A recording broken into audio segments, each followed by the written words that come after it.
This is page 13 of the Beginner's Guitar course. We are tapping and counting with the note E.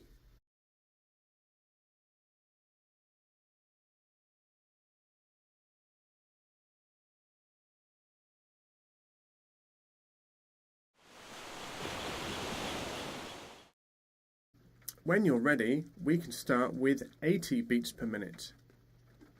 Left hand in position, right hand in position to do some taps at the beginning of the song. Ready for the count?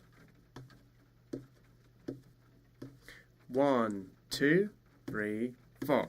1, 2, 3, 4. 1, 2, 3, 4.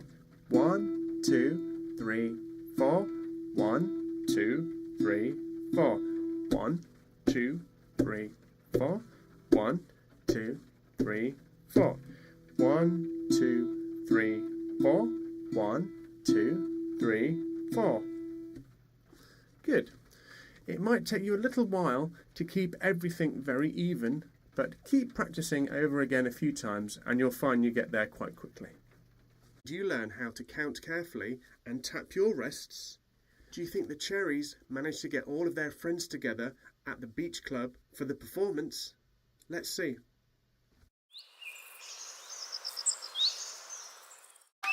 1, 2, 3, 4.